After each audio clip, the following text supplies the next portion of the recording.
completely different. Whoa! Happy Hot Topic! I guess Trump is now swearing. Like, I know everybody swears, but I'm like, man, what are you doing?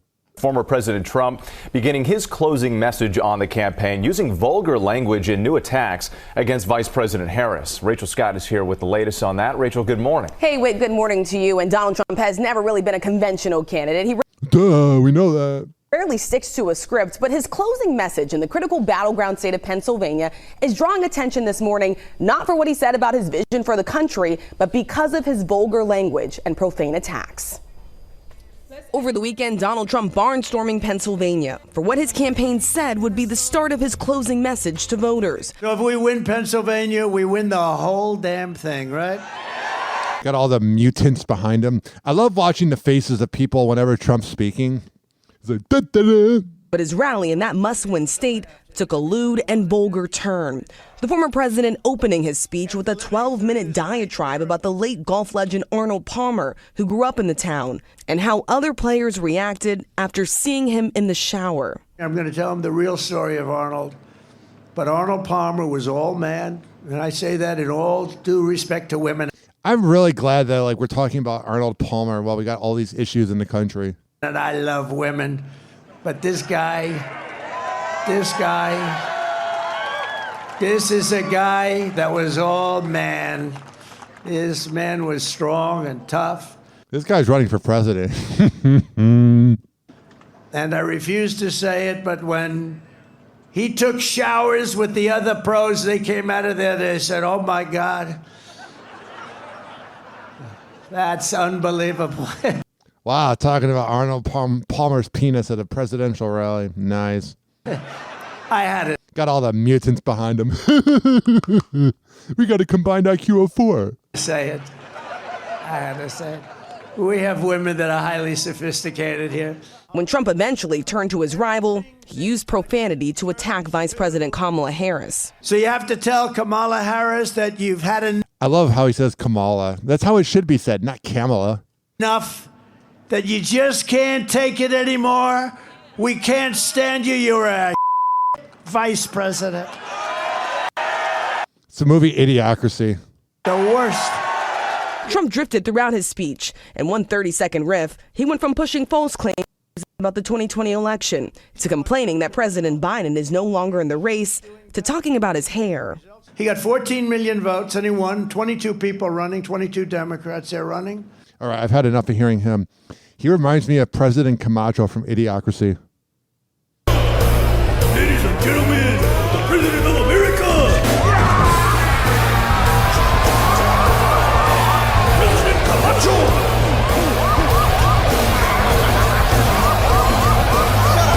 Shut up! Sit your monkey ass down. Chill out.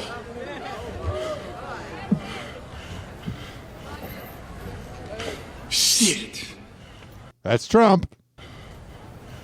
I know shit's bad right now, with all that starving bullshit, and the dust storms, and we running out of French fries and burrito coverings. Yeah.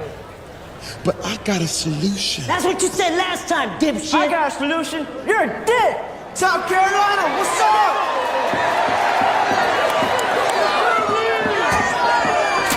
Yeah, so the movie Idiocracy has definitely come to life. Now, we're going to begin, of course, with a race for the White House. Just 15 days until the final votes. Vice President Kamala Harris getting ready to hit 3 battleground states today, and she's hitting back hard at former President Trump as he steps up his attacks on her.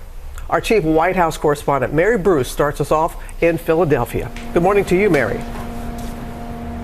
Hey, Robin, good morning. You said it, 15 days to go now, and the Harris campaign is dialing everything up, doing more events, hitting more battlegrounds with more star power and punching back. Even Yeah, this whole having to pay people to show up, all this star power is so phony. more against Donald Trump, now in almost real time. No one was a fan of her 7 months ago. Now you got everybody hanging out. Heading into the final sprint, Vice President Kamala Harris this morning arguing voters are facing a stark choice between chaos and compassion. We face this question. What kind? Oh, Kamala, did you have compassion when you used to prosecute people for weed? Or the fact that you have a 92% turnover rate because no one wants to work with you? Is that your compassion? What country do we want to live in? A country of chaos, fear, and hate? Sort of like what we have right now. Or a country of freedom, compassion, and justice? And high taxes.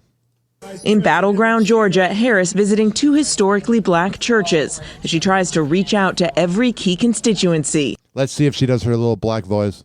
I am very clear. Now she's talking to Reverend Al Sharpton. She's going to be professional here. She ain't going to do her little black accent. Must earn the vote of everyone. You didn't earn the spot. You're talking out the side of your mouth.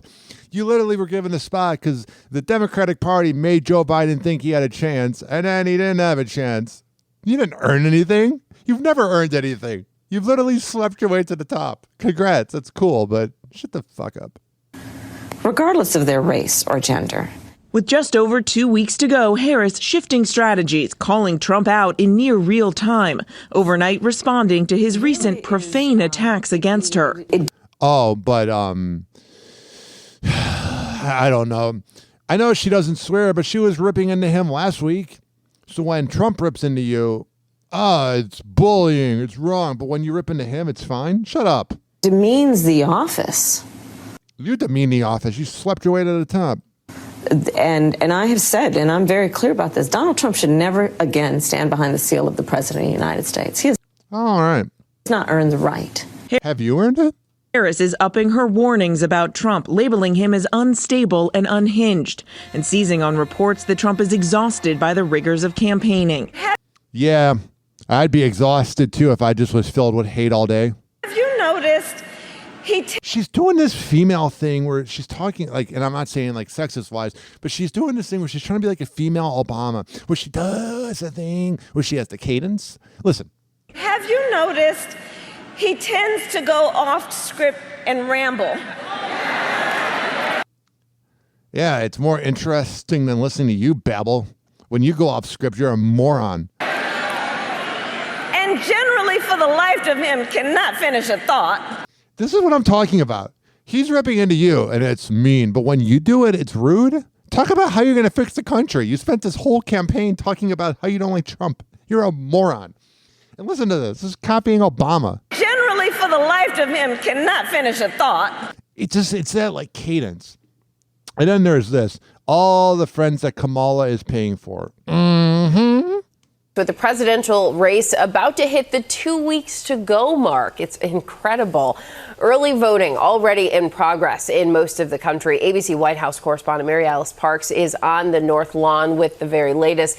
Mary Alice, I saw you nodding along. Crazy that we're just 2 weeks out now. It is weird. It's been the longest 5-6 months ever. Yeah, Janae, good morning. That's right. We are 2 weeks and 2 days out from Election Day. Both candidates absolutely as busy as ever and with sharp elbows. Former President Trump in particular overnight using profane, even crude language at his rally. All right, we're not going to play this clip again because they're just going to say what was said before. But Usher and Lizzo showed up to the Harris rally. I wonder how much she paid him. And then also last night, a Donald Trump supporter ran on field during the Sunday night football game. Yeah. You're really, making him proud. Morons. Happy hour. Happy hour. It's time for Hoppe in the morning. RyanHoppeRadio.com. And like that, he's gone. Happy hour is now over.